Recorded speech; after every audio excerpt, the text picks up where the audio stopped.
मुख्यमंत्री कोई सनातनी होता है, कावड़ियाओं पर फूल बरसाया जाता है।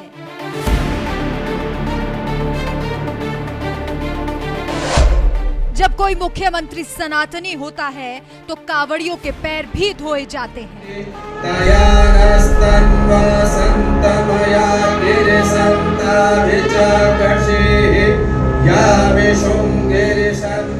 पहाड़ों में बसे राज्य उत्तराखंड को यूं ही नहीं देवभूमि कहा जाता। जिस उत्तराखंड में साक्षात भोलेनाथ का वास हो, केदारनाथ, बद्रीनाथ जैसे धाम हो, हरिद्वार जैसी धर्म नगरी हो, उस राज्य की सत्ता जब कोई सनातनी संभालता है तो उस राज्य का कुछ ऐसा ही दृश्य होता है। भोलेनाथ के भक्तों पर कहीं आसमान से फूल बरसाए जाते हैं तो कहीं खुद मुख्यमंत्री जैसे बड़े ओहदे पर बैठे पुष्कर सिंह धामी अपने हाथों से भोलेनाथ के भक्तों के पैर पखारते हैं और उनका आशीर्वाद लेते हैं।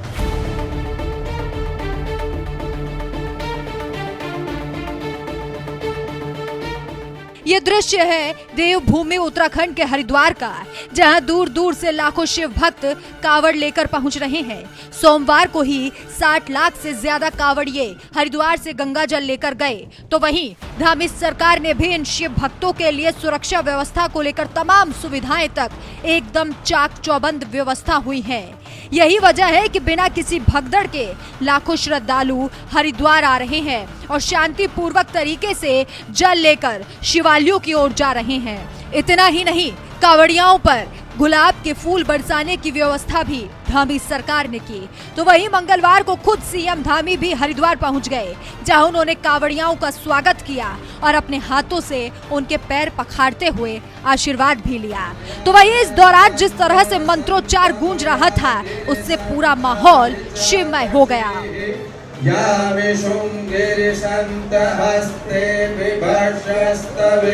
शिवं गिरित्रतां पुरमाहेक्वंसे पुरुषं जगत शिवेन वचसा गिरिसाक्षात्। हरिद्वार दौरे पर आए सीएम पुष्कर सिंह धामी ने इस दौरान कावड़ियाओं के पैर पखारे, तो वहीं कावड़ के नाम पर उत्पात मचाने वाले शिव भक्तों से भी अपील करते हुए कहा कि जो भी शिव भक्त कावड़ लेकर आते हैं वो नियम और अनुशासन का पालन करें, जिससे उनकी यात्रा भी सुरक्षित हो और दूसरे लोगों को भी कोई परेशानी ना हो।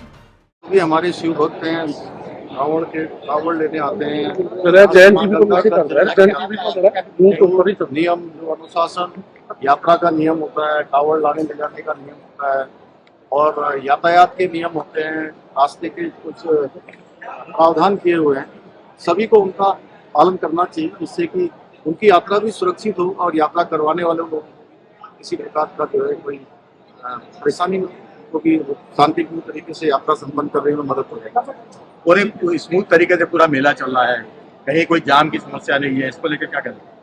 मैं सभी हमारे जिला प्रशासन के लोग हैं, हमारे हमारे उच्च संगठन हैं, स्वयंसेवी संगठन हैं, सामाजिक संगठन हैं, धार्मिक संगठन हैं, हमारे यहाँ गंगा सभा जैसे अनेक संगठन इसमें अपना योगदान देते हैं, संगठन भी अपना योगदान देते हैं, हमारे जनप्रतिनिधि भी, सभी लोग मिलकर इस पूरी यात्रा को सफल बनाते हैं। सभी का धन्यवाद।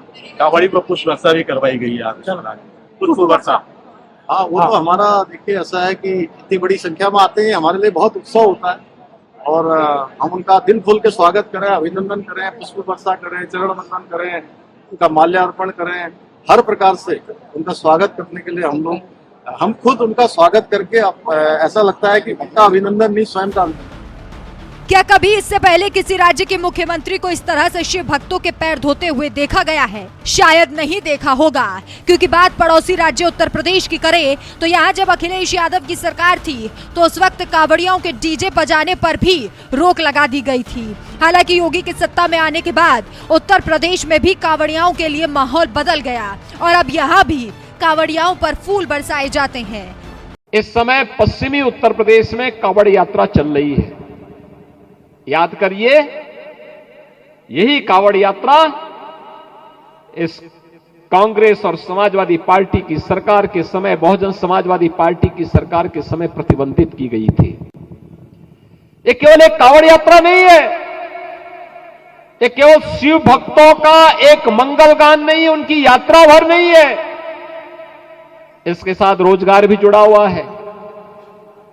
याद करिए, कावड़ यात्रा के साथ चलने वाले लोगों का रोजगार, उसके साथ लगे हुए हस्तशिल्पियों का रोजगार, उसके साथ लगे हुए छोटे गांव के दुकानदारों का रोजगार, उसके साथ जुड़े हुए वे सभी अन्य कार्य जो उस यात्रा के साथ चलते थे, जिनकी आजीविका चलती थी। एक यात्रा वर्ष भर के लिए उनके पास इतनी आमदनी करती थी